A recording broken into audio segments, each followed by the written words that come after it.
गए हुए थे। अब 10-5-7 घर थे, उसमें उन भगवान के भक्त एक दिन किसी के घर भगवान का भोजन बना, भंडारा बना, सत्संग हुआ, दूसरे दिन दूसरे के घर पे हुआ, तीसरे दिन तीसरे के घर पे हुआ। ऐसे भंडारे हो रहे थे। जब गुरुजी आते हैं तो भक्त अपनी विशेष श्रद्धा के साथ भोजन, खीर, हलवा तैयार करते हैं। अब उस मलुकदास चौधरी को किसी ने बता दिया कि चौधरी साहब, गांव में एक ठग आया हुआ है और इन भोले ग्रामीणों को लूट रहा है, बढ़िया माल खाता है, खीर बनवाता है, हलवे खाता है और चलते समय दक्षिणा ले जाता है, इनको कंगाल कर रहा है। वो ढोंगी और पाखंडी है। मलुकदास अच्छी आत्मा के व्यक्ति थे। उन्होंने कहा भी ठीक है, देखेंगे, साधु संत ऐसे नहीं होते। फिर भी वो बार बार कहने से उनके मन में कोई दोष आया, तो वो घूमने के लिए गया हुआ था सुबह सुबह। तो वो निकला जिस गली से, उसी गली में भगत का घर था। मुल्कदास का आना होया और उधर से हलवे में का छौंक लाना होया। पार्टी महक दूर तक।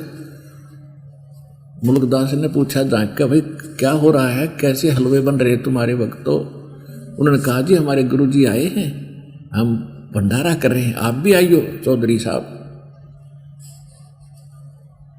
वो तब तो चला गया भाई। अगले दिन दूसरी गली से गया, उसमें फिर ऐसे हलवे की पात डली, वो मैं कही उसने चोकर दे गया। आखिर में उस पर नहीं रहा गया भाई, तो रोज कई दिन हो गए यहीं रुक रहा है, आज इसने समझा देता हूँ और भगा देता हूँ। लेकिन फिर भी भक्त श्रद्धा, पिछले संस्कार अच्छे होते हैं। साधु संतों से जल्दी सी अच्छी आत्मा अभद्र व्यवहार नहीं करते। फिर भी उसने जाके राम राम किया। परमात्मा ने कहा आओ जी, राम राम भाई। कहने लगा महाराज आप कैसे, कल देखा वहाँ थे, परसों देखा वहाँ थे, आज आप यहाँ हो, कुछ करके खाया करो, अट्टे कट्टे दिखाई देते हो, मजदूरी करो, अपना धंधा करो, क्यों इनको भ्रमित करे। परमात्मा बोले भाई चौधरी साहब, हमें तो भगवान बगैर करे ही दे रहा है, अजकर करे न चाकरी। परमात्मा ने एक वाणी सुनाई। तो मुल्कदास ने सोचा सचमुच तो वह ठग्गा आदमी लग गया। फिर भी सभ्यता से कहा कि एक बात बताओ, यदि ये भगवान आपका मुझे बगैर किए खिला दे भोजन, क्या ऐसा संभव हो सकता है? परमात्मा बोले यदि आप दृढ़ विश्वास करोगे तो भगवान सब कुछ कर सकता है। तो कहने लगा आज मुझे यदि तेरे भगवान ने भोजन करा दिया तो मैं आपका चेला, और जे आज मैं भोजन मुझे नहीं करा सका तो आपको अपने खेतों में मजदूर बनाऊंगा। परमात्मा बोले कि मुझे मंजूर है, पर आप ना मुकर जाइयो। हाँ कहते समय पर आप डगमग हो जाओ, अगना मैं पक्का हूं वचन का। अब जैसे मुल्कदास के अपने खेत थे पूर्व में गांव के, और चला गया पश्चिम में भी जंगल में गहरा जाके एक पेड़ के ऊपर बैठ गया जाके। अब देखेंगे आज भगवान हमें कैसे भोजन करा देगा। मैं जाऊंगा ही नहीं कहीं, किसी से मिलूंगा ही नहीं। अब परमात्मा के नहीं कर दे, ये हमारी बालक सोच है, हमें ज्ञान मिला ही नहीं। उधर कोई ये भेड़ बकरी चराने वाले आगे, उनका कोई त्योहार था, वो कहने लगे भाई खीर बना लो आज। उनमें एक आधी गायें गुएं भी थी, तो उन्होंने दूध निकाल कर खीर बनाने के लिए उसी वृक्ष के नीचे चूल्हा चढ़ा दिया। और वो बकरियां चराने वाले चले गए दूर के भी बन जा, जब खीर हमें आवाज लगा दी हम आ जाएंगे, भोजन खाएंगे।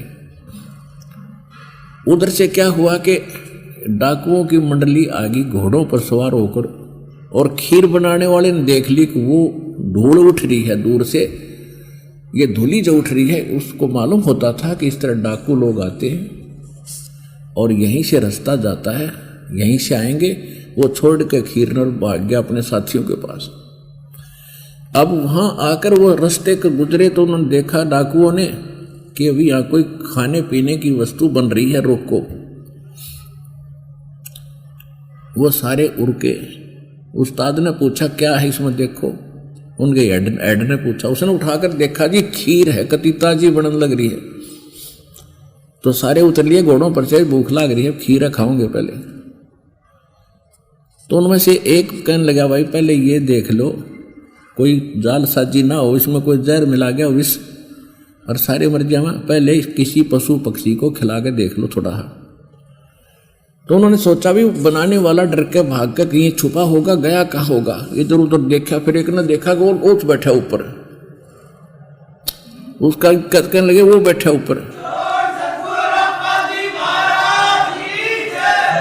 तो मलुकदास चौधरी साहब से कहा उन डाकुओं ने कि भाई नीचे आ जा।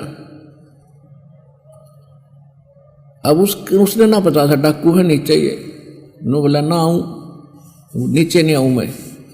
उन्होंने दिखाई गोली बंदूक, आवा है या मारे गोली तेरे।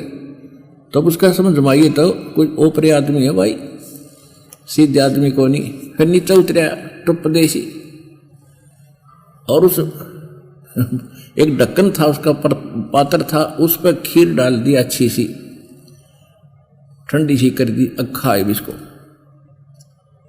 वो बोला ना खाऊं खीर, कती नहीं खाऊं। अब खीर खाओ तो प्रण टूटे और चौधरी पना छूटे, गुरु जी का चेला बनना पड़े, उसने मुश्किल मैच की। तो वो डाकुओं को पक्की जचगी कि ये पक्का बदमाश आदमी है, जब खीर नहीं खाता इसने कोई गड़बड़ कर रखी इसमें।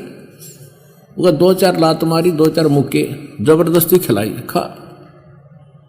अब वो डरता खावर भगवान के शुक्र मनावे कबीर परमेश्वर से, हे परमात्मा आज मेरी जीवन रक्षा कर दो, सदा आपके चरणों में रहूंगा।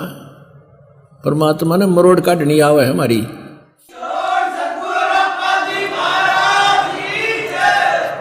अफलातून पाक रहा था बिरान माटी करवाओ, कहते सोचल छिदर मैं करूं अपने जन के काज। वो प्यारी आत्मा थी उनकी, कैसे जान दे नरक में उनको। ये चौधरी बना दो, चौधरी बना दो, 2 दिन का है, मृत्यु के बाद गधा बनाओ चौधरी साहब। खा के ये जीवन, हमें पता नहीं, भगवान को मालूम है हमारे भविष्य का, इसलिए वो हमारे लिए भरम रहे हैं, भटक रहे हैं, रे हो रहे हैं। हम बालक हैं, माया की भांग पी के लेट गए थे, कुछ भी हो देखी जाएगी, फिर क्या देखेंगे। अब उन्होंने खूब खिलाया डट के उस टाइम, और बैठ आध घंटे यहीं पर, मरेगा कि जीवेगा जब देखेंगे। जब उसका कुछ एक्शन नहीं हुआ तो फिर उसको कहा भाग तू यहाँ से, और फिर उन नवा खीर ख्यार खाई। अब चौधरी साहब क्योंकि जान बची लाखों पाए, लौट कर बुद्धू घर को आए, सीधा वहीं पहुंचे, भगवान के चरणों में रोवर नाक रगड़े। परमात्मा बोले चौधरी साहब कि मैं करी भगवान ने सेवा तेरी, सुना। कहने लगा भगवान, हे गुरुजी आपके परमात्मा तो मार मार खीर खिलावे हैं, और आज से मेरा सारा भ्रम मिट गया मालिक। फिर परमात्मा ने उसको ज्ञान सुनाया। तो कहते हैं एक के चोट से धारिया जिन मिलन दाचा, उसी दिन से समर्पित हो गया और सारा ज्ञान समझा। उसके बाद फिर उस महापुरुष ने क्या कहा,